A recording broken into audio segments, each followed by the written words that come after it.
Today on SDL, Russ and I are going to talk about hacking finally.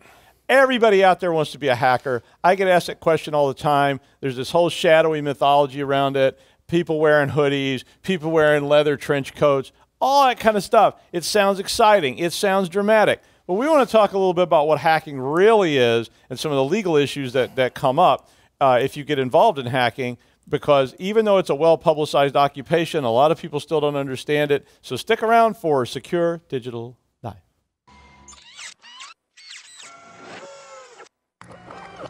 This is a Security Weekly production. Welcome to Secure Digital Live.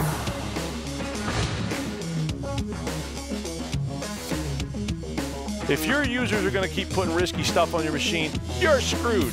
So Top can help us understand the complexity of blockchain. I was reading through the show notes, man. And oof. In binary, it would be 001. Who cares? But it's probably not significant anyway. Be like you're looking out through the HAL dot, you know, like, oh, hey Dave, Dave. It's like Sims, but with, you know, it would be like Sims instead of AI. It's only.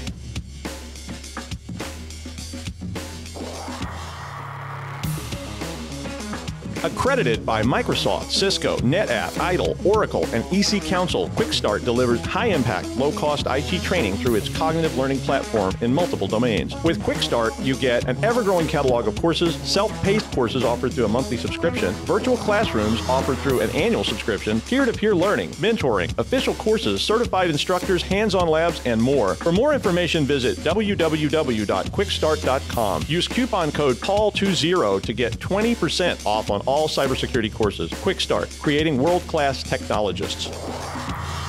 Join us April 1st through 3rd at Disney's Contemporary Resort for InfoSec World 2019, where you can connect and network with like-minded individuals in search of actionable information.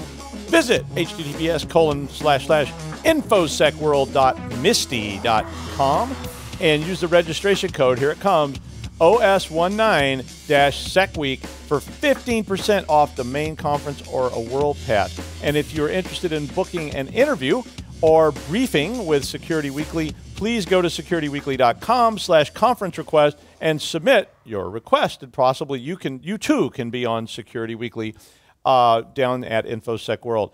It's a cool conference. It's lots of fun. I got to go last year. It was nice, and it's better weather.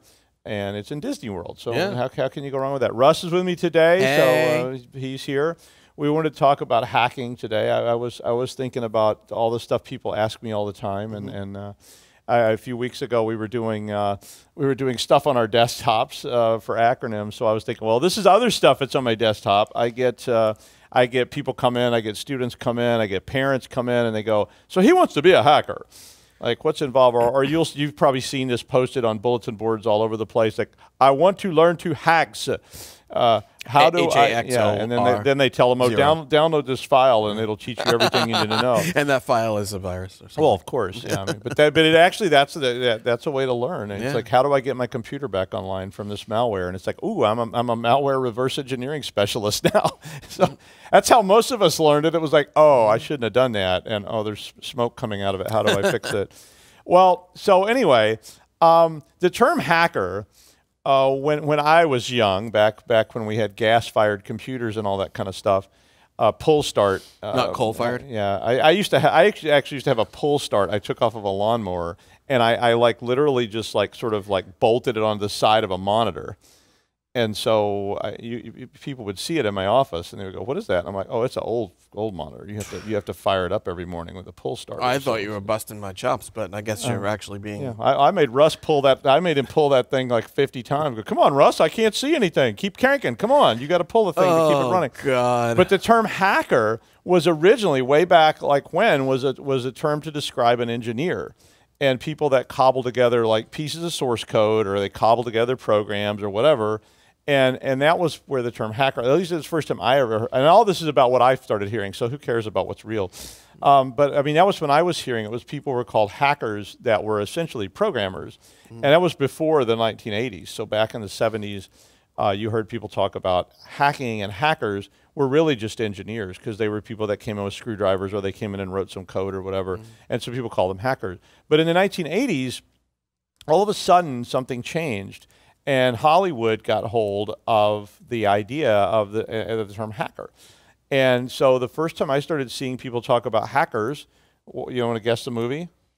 Well, in the 80s, geez, I wouldn't know. What was the first 80s? hacker movie? Well, I would be, as far as I know, Hacker. No. War Games. Yeah, War Games. Excuse me, War Games. So You're right. little Matthew Broderick, who's now an old geezer, but little Matthew Broderick was in this movie called War Games with Ali Sheedy. Yeah. Would you like to play a game? Right, exactly, and it was about this kid who essentially is trying to access. I'm going to talk a little bit about what those people were doing, but he was trying to access something, and he accidentally accesses this like supercomputer that's managing like the nuclear arsenal.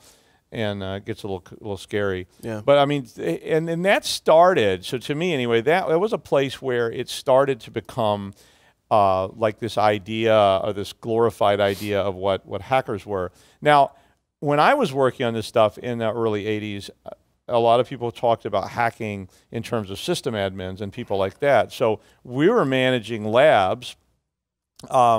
And people talked about hacking even then, because we would see people trying to break into things and all this kind of stuff, but they were all like engineers and programmers. There weren't any like average users out there. So they were more like controlled environments, like expected behavior. Yeah, I mean, I call it like the Spock effect. It was like back then, I mean, and I had some stuff on the notes about it, but it was this sort of whole idea that nobody knows any of this stuff. It was like, it's just something that nerds do. And so nobody really cared about it. I mean, it was just like, okay, if people are getting abused, they should just protect themselves. I mean, it was a very libertarian kind of model. But in the 70s and the early 80s, one of the biggest groups of people that are part of the hacker community still today were people called phreakers. Oh, yeah, phone phreakers. And so phone phreakers were people that were using telephones. So they were using old-fashioned copper wire telephones to do things. And one of the things that we were doing was everybody was trying to access what are called bulletin boards. Oh yeah. And so this was long before the internet. So if you're a modern person, and you like, even like me, it's so hard for me now to think about the internet not existing because it's been around so long. But back then there was no internet. So people were looking for ways to exchange information and get info from different people and share what they knew and ask questions. And there was no Google, there was no, whatever kind of board you want to go on the internet now to ask questions. There was no podcast to go watch so you could hear about it. Do you remember your first BBS? Mine was TMOC. I don't remember what the first one was, but there was one I was on called Well of Chaos, which was one that I was on really early that was very dedicated to like the idea of hacking and phreaking. And one of the reasons that phreakers came about was because people were trying to do something that a lot of people today don't understand at all, which is long distance. So when I was in high school, my girlfriend was long distance. So if I wanted to call my girlfriend's house, I had to pay for the call. It was across an exchange, and I had to pay for the call. And the idea of being able to get around paying for that, which is illegal, was very prevalent. And so there was all these people coming up with different things like red boxes and gold boxes and beige boxes. Captain Crunch. Well, Captain Crunch Whistles. is another one that you hear people talk about at DEF CON all the time.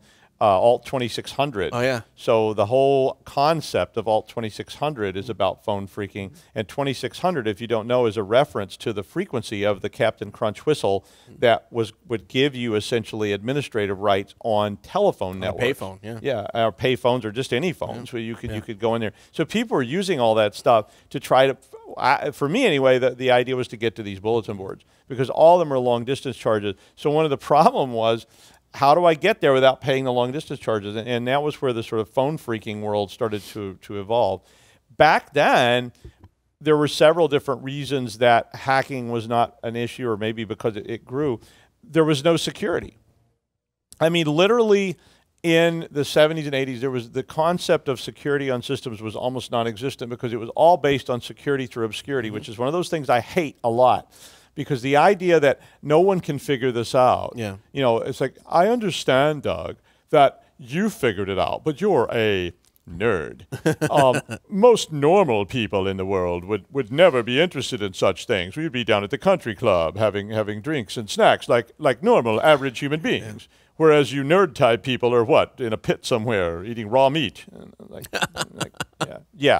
And security through obscurity is such a naive idea. And because even then, people were starting to form clubs and societies and groups so that they could get in. Our login is such a great example of that. In 1982, they added our login to Berkeley Unix. And when they added our login, it was literally a login, and the R, I guess, stands for root, because you could log into these systems without any credentials at all, because it was just for, the administrators and engineers so they could get back into the system to fix things without having to worry about the login. And those kind of things persisted forever. It was insane. And a lot of the early hacks, so a lot of this stuff that was out there early on was literally people just exploiting these things that everybody kept saying, no one knows how to do this except a bunch of nerds. And I'm like, well, there's a whole bunch of nerds, and they're going to go in and they're going to hose you down. And we were trying to secure the mainframes even then, because people stopped just playing pranks and they started doing bad things. People they didn't like, they started logging in with our login was one of the earliest things I saw somebody do. And an engineer came over and said, how do you think these people broke in? And I said, maybe through our login. And he was like, oh, nobody knows about that. And I was like, I know about it. You know about it. I bet half the people in the room know about it. And he was like, really? You think so? And, and you're just like, yeah. People were trying to get into the bulletin boards. They're trying to get into technology. We were all trying to get access to mainframes. People were, I remember people talking about trying to do war driving. So war driving is where you dial up telephone system. Dialer, Or I'm sorry, war dialing, not war driving. War dialing was just literally setting a modem to dial every number in an exchange in hopes that you get another modem. That something would answer. That's the premise of war games. There? I mean, war games was this kid was dialing this company's numbers, and he just gets this modem and he logs in, and and it was an R login. I always figured it was after our login was in place, so I was like, yeah, I could see that happening. And so to get to the bulletin board, to get to Well of Chaos, to get to any of these other bulletin boards that you were in, and there were thousands of these things around, you had to pay by the minute. So guess what? You start trying to find ways around it. Free long distance. Okay, well that was one of the things that people did. That was using your neighbor's phones. I knew somebody who did that. They just literally ran a wire through the yard and jacked it onto the neighbor's phones, because he said they're never at home during the day. And I was like, you don't think they're going to notice when they get a $5,000 long distance bill? And he's like, yeah, but they're never going to figure out why it happened. They're going to blame their kid, and I don't like him anyway. The idea back in the day, they had the 900 numbers too. Oh yeah, I mean, so that was another thing that they would call me. Yeah. Like, if you don't know what 900 numbers are, I'm so lonely. Call me. Go look on the internet. I'll be here all night. Me and my girlfriends will be here all night. Yeah, I don't think they're around anymore. But really, I'm not sure. Miss Cleo, remember her? Oh, that was a psychic. No, I know, but it was still a 900 Miss Cleo was like, yeah, call me. I'll tell you the future. I didn't mean the late night 900 numbers. I always thought if Miss Cleo was such a great psychic, why didn't she just call me? Why didn't she know she was going to die of, what did she die of, throat cancer or something like that? I don't know. Well, dark, Russ. Oh, I'm sorry. I don't know. Russ just said throat cancer. I don't know. She died of something, so recently. Well, I don't know. I am not a psychic, however, but I'm sure that she could tell you about it. But anyway, so being able to do that, like one of the hacks that I learned really early on was called a dial out. And in the context of today, listen, it's not a hack. It's just an exploit. Today, when people talk about hacks, they're talking about very sophisticated things. These were really simple things. I dialed into a university, I won't say which one, and I literally, once you were in there, you could dial out through their modems. And I just dialed into theirs because they had a free number, and then I could dial out to any number, and they had no security at all, and they didn't have any tracking on it, and it was just kind of so you were bouncing off there, so any work that you had done would look like it came from there. Well, it wasn't even that. I mean, they could track it. It was just I was using their modem to dial another that was a long distance number. So, and then it just gets billed back to that school. Like I don't know. They're probably coming looking for me right now. There'll be a bunch of university thugs beating down the door in a few minutes. You racked up $50,000. Yeah. Oh, you're the one. Now we know. The idea of pranks and games and exploits was not considered to be a negative thing back then. When I first went to college, I had a computer science course, and the instructor said, you have to break into my account and steal the assignments, and if I catch you, I'm going to fail you. So, of course, the first thing I did was break into somebody else's account and use that account to break into the fail everybody else, and by default. It's like, I'm going to make sure if somebody gets caught, it won't be me. But, I mean, all those things were really commonplace, and they drove the idea of the hacker into the mainstream because people started getting involved in this. Back in the late 70s, there was no real criminal charge you could associate with hacking type activities. It was very common in the early 80s for people to attempt to contact victims. Yeah. if you broke into a bank, say through a war dialing attack, which we won't, asking for a friend, and you called said bank and said, I just wanted to let you know that I was able to access your banking system by dialing this number. And the bank says, okay, give us your name and we'll come arrest you. Yeah, but pretty Kevin quickly, Mitnick well, yeah, but very quickly they started realizing that it was almost like an early bug bounty, that there was this period of time when they were like, oh, thank you, would you like a free toaster? And like, no, I'd really like $5,000, or and we hadn't got to the point of like ransomware and stuff where you go, either you give me $5,000 or I'll push this button and your whole bank will go away. How about that? And all that started driving this very, I think very romantic, glamorized version of what hacking really is in Hollywood. Most of the time, people got left alone that were doing this stuff. Their crimes, I think I shouldn't call them that, but their activities didn't rise above the threshold of annoyance to right. a company. But a very famous hacker named Kevin Mitnick. Who was probably, I don't know if I should call him the most famous hacker, but he was certainly the most famous hacker of the day. And he was probably the most famously punished hacker. I mean, yeah, he got sent to prison, and, because he basically stole a lot of and it was like Al Capone.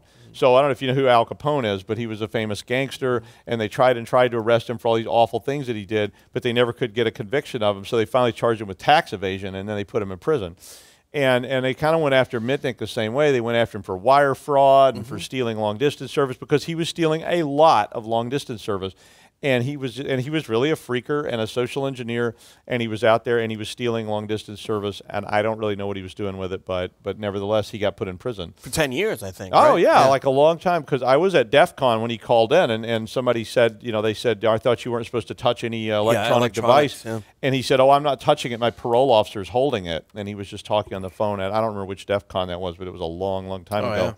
Yeah. And all that stuff, I mean, that was in 1995.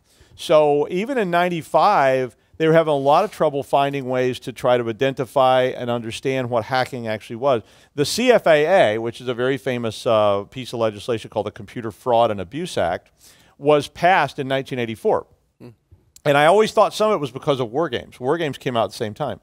And I always thought that Hollywood was what convinced the legislators that they needed to do something about it. But the earliest versions of the CFAA really just said you can't access unauthorized stuff. Right. And it was really unclear what any of that meant. People who went to court, so you have to understand about court. When you go to court and you're sitting in front of a jury and you're 16 years old and you're wearing a coat and tie and you've already been accepted to MIT, it's really tough to convict people like that because the jury's sitting there going, oh, and the defense attorney's going, look, he's really smart, he's precocious, he's doing this. It was really hard. It wasn't like the person went in with a ball bat and they said he killed and ate 5 people. That's pretty easy to get a conviction, but when you go in and say, oh, he broke into a bank and stole some money because they're stupid and well, and there was nothing tangible that came about. Like there was no in terms of victims. If somebody gets murdered, victimless crime. There's a body, exactly, right? And so there was no tangible sort of loss in terms of how do you understand that? And that's how they got Mitnick because once it started becoming tangible or fungible, as we would say in this case, so it became fungible. All of a sudden, a big corporation went and they said, this guy's ripping us off for all kinds of money and we can't stop him. And then all of a sudden, they get interested in it. But even then, it was so hard to convict people, even on up into the 2000s, because when you went to court and you got judges who say, I refuse to allow electronic devices in my courtroom. I got kicked out of a courtroom once for having a laptop. You got judges saying, I don't use computers, I don't use email. I got a handwritten court order one time from a judge. I was like, is this, I even called. I was like, is this real? She was like, what? And I was like, I have like a handwritten document here. And she was like, oh, you must have Judge X. Judge X doesn't use computers or believe in typing. Wow. And I was like, what? I was like, is this like the 18th century or something? Does he write with a quill pen while he's wearing a powdered wig? He'll be drawn and quartered. That's right. Bring him in. Put him in the dock, all of you. And flog him very fiercely. Front to the floor. Okay, it's going to degenerate into Monty Python now. Yeah. But, okay, so basically back then, unless you started costing people money and it became fungible, all of a sudden it was an issue, but nobody really understood it. But around the time of Y2K, so Y2K was started about 1997, people started talking about it. A lot of new media, a lot of Hollywood interest got involved in all this stuff. And all of a sudden, Hollywood started to define what a hacker was. Yeah. So the Matthew Broderick hacker was this nerdy kid. He's got all this equipment. In fact, the equipment he had in his house was amazing. Go watch that movie sometime. You get some cheap LARPs about all the stuff this guy's got. I'm like, where did he get all? If he had enough money to buy all this stuff, what does he do? Of course, he wasn't trying to steal money. Don't get me wrong. He was definitely just trying to have fun. And so there was that hacker. And there was he became Angelina Jolie and Matthew. Well, Hacker. So Hackers was another movie that came out. War Games came out in '93. Hackers came out. No, War Games wasn't that earlier than '93? Yeah, War Games came out in '84. 83. Right, I'm sorry, I 83. said '93. Okay, yeah. So another movie that I would mention that started to glamorize hacking was The Matrix. Oh. So The Matrix came out in 1999. So this was during the heyday of Y2K. Hollywood was very interested in it. The press was very interested in it. There were a lot of articles about weird tech stuff. I was on the news over and over and over again trying to explain what Y2K even was. And they're just like, could you just in plain language, Doug, explain what Y2K is? And then the next question was, and tell us how a jetliner could fall out of the sky, killing everyone for miles around, because they were really getting hysterical about it. But Hackers came out in '95. So Hackers was a movie that actually started to glamorize this sort of hacker culture idea, that there's people, they're kind of goth looking. They you know, I mean, it was really interesting, and a lot of, if you go back and study, I'm sure people do. There's probably like sociologists who study like how this stuff came about. But Hackers was one of the films that really started to set the tone of hacker culture. That it was this thing with the hoodies and with all this stuff, and there was all these people, and they had lots of earrings, and they had mohawks. It was kind of like punk rock kind of idea. And you got to understand, in 1995, this was very shocking. Yeah. So people that dressed like that were considered punks. But in literature, we had already seen that with like the Gibsons and the Stevensons, and we've had episodes and shows about that, you know, with that sort of anti-humanist movement. You know? And I think Gibson defined the actual tone. So in '87, Neuromancer came out, and Case, who was the hero of Neuromancer. Case was what became this kind of tone of this guy who was this sort of sleek, Japanese-y kind of thing that looked a lot, you know, like he was living in this kind of Japanese kind of world, and it was it's all of a sudden you saw that tone, and then the Matrix kind of boy just went out there. Here's a feature film. So all of a sudden it wasn't some obscure movie like Hackers that 87 people saw. And they only got it because there was nothing else left to rent at the video store. It was suddenly, here's this mainstream feature film with A-list actors that comes out, and everybody's wearing these dusters, and they're all slick. Hey, I got one because of it. See, I'm wearing it right now. Russ has a duster on right this and a Japanese motorcycle. And a Japanese motorcycle. But I mean, all that stuff started to define what hacker culture was, and it became a style. Regardless of what was really going on and what real hacking actually was all about, it really started to define what that looked like to a lot of people. Cyberpunkish. Yeah, it was cyberpunk became the term for that, and you started seeing bulletin board gatherings, and that was a well of chaos for the late '90s. I was logged in there when the FBI came and arrested the sysadmin of that. Jeff Moss started DEF CON in 1993. Was the very first DEF CON. It was just a sort of party. They were having like a going away party or a birthday party or something, and some people he knew got together, and they called it a con. And all of a sudden it was DEF CON, and all of a sudden there was DEF CON. And after that, you know, by 2000 even, a lot of people in the community knew about it, and there became this whole cultural archetype. But basically, for me, there were three main types of hackers that we see defined in literature and everything today, which are black hats, white hats, and gray hats. Now, I have some other hats and that I like to throw in there too. But white hat hackers typically refers to people who believed in the law. And I could get off into this whole thing about Kohlberg, who was a 1960s psychologist, but I won't. But today, you see white hat hackers who have certifications like CEH or OSCP. OSCP is like the sort of the holy grail of pen testing certs. GPen, so SAN stuff. And all this, and these are people that openly train in pen testing, because we have this nice term for it now because we don't want to call it hacking. Back in '99, I started a program, and it was called Hacking 101 at the University of Northern Colorado, and we got all this bad press. and I got a bunch of grief, and I got called by the president of the university, and they told me that under no circumstances were we going to teach hacking. And I didn't know what to call it, so I changed the name of it to security. And I just called it the security program after that. It was called the Security Lab. And security. Yeah, pen testing was not a term then, and I wish I'd coined it, but I didn't. And cybersecurity, I don't really know. I didn't coin that term, but I did start calling it the digital. I was calling it security and digital security. And then we changed it to computer security. Probably would have gotten more enrollments if you had let you call it hacking. Oh, when we called it hacking, when there was an article about it in the Denver Post. Oh, my phone was ringing off the wall with people going, "I want to come there. How do I sign up? I want to be a hacker." And one of our students got indicted. It was no thanks to me, but he certainly gave me lots of credibility in the press. He kept saying, "Oh, thanks to Doug White." And I was like, "Oh, don't say my name, please. Don't ever say my name." You go from credible to accomplice. Yeah, but I mean, literally, the CFAA had been revised a few times. They were trying to cover like spam and stuff like that. But it just, there wasn't any law about it, and people were still, it was still this very shadowy, exciting thing. And at that time then, so as people started to sort of join groups, there were people like me who did not want to be a criminal. I loved the idea of all this stuff. I loved breaking into stuff. I loved picking locks. I loved all that kind of stuff. But I did not want to go to jail because I just didn't want to be that guy. I didn't want to be in a cell with some guy and they're going, hey, I'm Hannibal the cannibal. I ate a school bus. I ate everybody on a school bus fava beans. With some fava beans and a nice Chianti. And I'm going, yeah, I wrote some C code.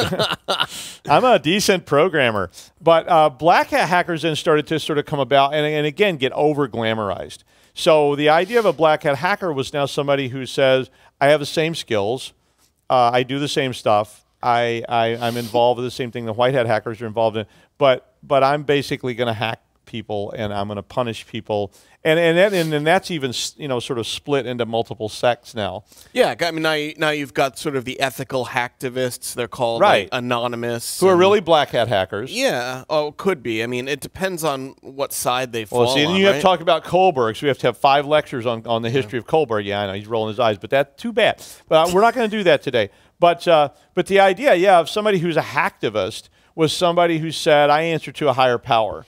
The government doesn't control me, and the government's crooked anyway, so I'm going to do what I want to do, like Assange and all those guys, and Snowden and all the people like that, who started saying, I have to do what's right for a higher cause. And so there were black hat hackers who kind of went off down that road. And then there's just black hat hackers who say, I'm going to punish you because you need to be punished because you're stupid. And I get that. I really do. But to me, to put the analogy together, being a black hat hacker like that was essentially saying, I walk past a car sitting on the street and there's keys in it. I'm going to steal it to punish you for leaving your keys in your car. And okay, the person was stupid and they left their keys in their car, but you just broke the law. Yeah. And you could go to jail. And as the CFA started to evolve, you started to see people getting prosecuted. So you started to see people going to jail. And I always called people who were doing all that stuff for money then, which was another breed of black hat hackers. I call those gold hat hackers. So those are people who are saying, look, I'm not doing this because I want to punish you. I'm doing this because I can, and I want money.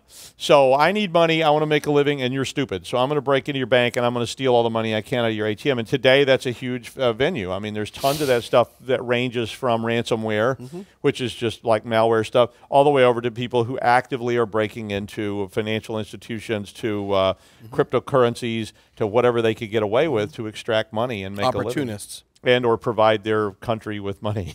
You have that kind of stuff going on. Too. And again, it gets even more complicated when it goes across national borders. Yeah. There was a time when China was saying it's okay to attack the United States. You could do whatever you want. You want to be a hacker? Cool. Just go attack the United States, and we don't care. And we didn't say that in the United States, but the idea, I think, was still there. If you were a black hat hacker and you were attacking foreign nation states that we didn't like, I doubt there was very many consequences from that. What are they going to do? And prosecute you in front of a jury going, oh, he took out he took out North Korea.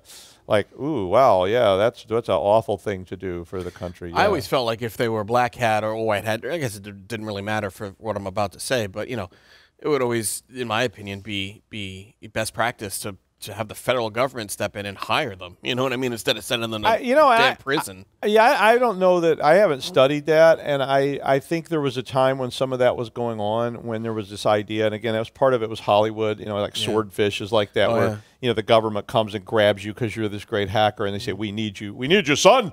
We're gonna put you in. Uncle Sam needs you, boy. Needs you." Yeah, and that kind of thing. And I don't know that Robin Hood-y kind of thing really ever played out in the real world. I mean, the government is so anal retentive about security clearances and all this stuff. And I mean, I'm sure there was a time when they went, oh, we're so desperate. You know, we got to have you.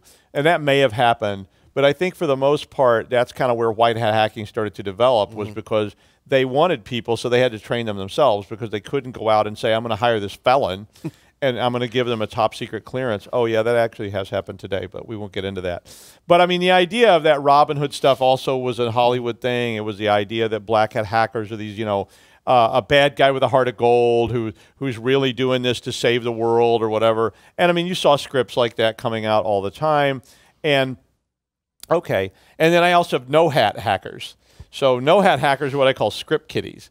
And script kiddies is a term that was used to sort of, it's a derogatory term in the community to describe people who don't know what they're doing. Like noobs. It's not even like noobs, though, to me. It's like people have no idea what they're doing and don't want to bother to learn. They just want to go download stuff on the dark web. So they go on a dark website and it says, here, buy this ransomware. So they go buy it, and they download it, and then they hit people with it. That's not hacking.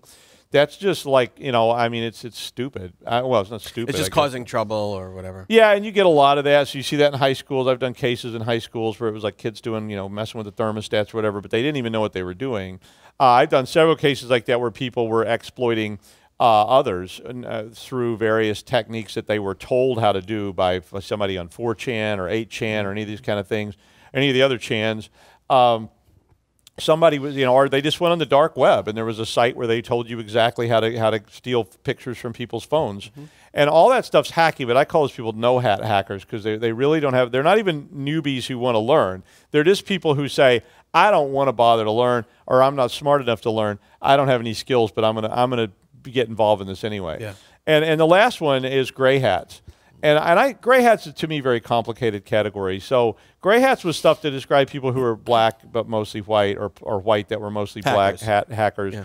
I don't know. I mean, it's really complicated to live in that world as far as I'm concerned anymore. Sure. There was a time when I think there was more of a gray hat kind of idea that you could sort of have a foot in both worlds. And yeah, but I only do black hat stuff with bad people. I leave the good people alone. I don't attack this bank. I go attack North Korea. And you could sort of be a gray hat like that. Today, unfortunately, I think, or fortunately maybe, the law has gotten clearer about what kind of things you can do and you can't do. And if you try to be a gray hat, I think you're always kind of sitting in this sort of, you know, this sort of pit of risk that's coming out. But a lot of hacktivists today would call themselves, I think, gray hat hackers. They say, you know, I'm not a white hat. I'm not going to sign on with the man. I'm working against the government, or I'm working against big corporations, or I'm working for Bernie Sanders, or whatever it is you want to do, and they think they have the answer. So of course, sometimes people that are like that are called terrorists. Yeah. Because I mean, I don't think there's, you know, I mean, when you have terror organizations out there in the world, those terror organizations they at least perceive they are doing for some other cause that's right. So hacktivism is a complicated thing, I think, to do. I mean, if you think Bernie Sanders should be president, and you say, I'm going to go break into the Democratic National Headquarters to change the data, I mean, I'm not encouraging you to do that, by the way. Or if you think the Westboro Baptist Church is doing good work. I like that example really well. I mean, Westboro Baptist Church is this really awful, icky group that goes out and harasses people. And if you said, I'm going to go take them out, I mean, I guess that's a kind of... Which Anonymous did. They took well, out no, their Anonymous website, is very much hacktivism. I mean, they've defined themselves as that, and that's fine. But today there's all kinds of penalties. So if you want to be a white hat hacker, there's criminal actions, felonies, all these things are going to keep you from working in the white hat industry. So I think you have to be a little more careful today. The courts understand it better. Lawyers understand it better. Judges understand it, and the Congress has started to understand it. We've had Congressman Langevin on our show quite a few times, and he's a person in Washington who actually knows what we're talking about. He's been to DEF CON, did shots on stage at DEF CON, which is pretty impressive. and falls into the culture. So today, if you're a black hat hacker, the chance you may go to jail is there, and maybe that's fine with you, and that's okay. But that actually certainly can be a problem. So if you want to be a hacker today, start learning. Yeah. I think that's my thing, because that was the common thread that went across every piece of hacking I've ever seen. Was that hackers were in the past, they were in the near past, and they are today, and they will be in the future, the people who go out and learn about the systems that they work with. But do it in an enclosed environment. You know, and you have that opportunity. Yeah. You can set up VMs on your home system. We've had a show about how to build your own lab. Build a lab. Hack yourself. Yep. You can go crazy in your own virtual environment, and you can learn all these skill sets, and then you can go out there and market yourself as a hacker. You don't have to go break into things like people used to do. So and leave the innocent alone. I mean, don't go out and exploit your poor neighbors because they're stupid. I mean, that's just a way that you get in trouble for doing nothing. Yeah. You know, I mean, if you go and exploit your neighborhood or your school and you don't get anything out of it, like, I mean, wow, you're just being stupid now. I mean, you're the person that's toilet papering the police station, yep. And you could very likely end up at least with a felony on your record, and then you're going to have a problem. Then you're in trouble. The other trait that I saw over and over besides learning was fun. Yeah. One thing you'll see over and over in cons and in the hacking community and is that people like what they're doing. They're enjoying themselves. So get in. Make some connections, go to some cons, meet some people, and practice and learn. Don't be a no hat hacker, and don't be a black hat hacker. Be a white hat hacker, and you can make money for doing it, and not go to jail, end up in a cell with Hannibal the cannibal. I really don't like that idea. Thanks for joining us to talk about hacking today. Thanks, Russ, and we'll see you next time on Secure Digital Life.